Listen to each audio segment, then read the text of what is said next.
ശബരിമല സ്വർണ്ണക്കൊള്ള വിവാദങ്ങൾക്കിടെ Thiruvithamkoor Devaswom board president PS. പ്രശാന്തിന്റെ കാലാവധി നീട്ടി നൽകേണ്ട എന്ന് സിപിഐഎമ്മിന്റെ തീരുമാനം. നാളെ ചേരുന്ന സിപിഐഎം സംസ്ഥാന സെക്രട്ടേറിയറ്റിൽ പുതിയ ഭരണസമിതിയെക്കുറിച്ച് തീരുമാനമാകും. മുൻ എം.പി. എ. സമ്പത്ത്, മുൻ എം.എൽ.എ. ടി.കെ. ദേവകുമാർ എന്നിവരെയാണ് പ്രസിഡന്റ് സ്ഥാനത്തേക്ക് പരിഗണിക്കുന്നത്. തിരുവിതാംകൂർ ദേവസ്വം ബോർഡ് അധ്യക്ഷ പദവിയിൽ 2 കൊല്ലം പൂർത്തിയാക്കിയ പി.എസ്. പ്രശാന്തിനും അംഗം എ. അജികുമാറിനും 2026 ജൂൺ വരെ കാലാവധി നീട്ടി നൽകാൻ സർക്കാർ ആലോചിച്ചിരുന്നു. ശബരിമല സ്വർണ്ണപ്പാളി മോഷണ വിവാദത്തിൽ ഹൈക്കോടതിയിൽ നിന്ന് എതിർ നിരീക്ഷണങ്ങൾ ഉണ്ടായതോടെയാണ് കാലാവധി നീട്ടി നൽകേണ്ടതില്ലെന്ന ധാരണയിലേക്ക് സിപിഐഎം എത്തിയത്. കാലാവധി നീട്ടി നൽകിയാൽ രാഷ്ട്രീയ തിരിച്ചടി ഉണ്ടാകുമെന്ന വിലയിരുത്തലാണ് പിന്മാറ്റം. ദേവസ്വം ബോർഡ് അധ്യക്ഷ സ്ഥാനത്തേക്ക് മുൻ എം.പി. എ. സമ്പത്ത്, മുൻ എം.എൽ.എയും കയർഫെഡ് ചെയർമാനുമായ ടി.കെ. ദേവകുമാർ തുടങ്ങിയവരെയാണ് സിപിഐഎം പരിഗണിക്കുന്നത്. കൊല്ലത്തു നിന്നുള്ള ചില നേതാക്കളും പരിഗണനയിലുണ്ട്. ഈഴവ വിഭാഗത്തിൽ നിന്നുള്ള നേതാവിനെയാകും പ്രസിഡന്റ് സ്ഥാനത്തേക്ക് സിപിഐഎം പരിഗണിക്കുക.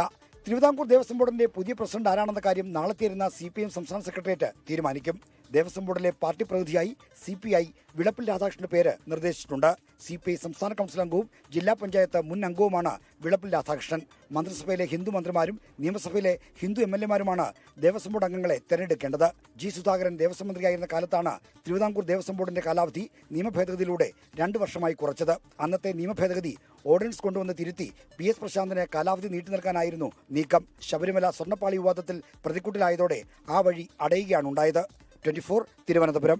ലോകത്തെവിടെയായാലും ഏത് സമയത്തും 24 വാർത്തകളും ഓഗ്മെന്റഡ് റിയാലിറ്റി പാക്കേജുകളും എക്സ്പ്ലെയിനറുകളും വിശദമായി കാണാൻ ഞങ്ങളുടെ യൂട്യൂബ് ചാനൽ നിങ്ങൾക്ക് സബ്സ്ക്രൈബ് ചെയ്യാം.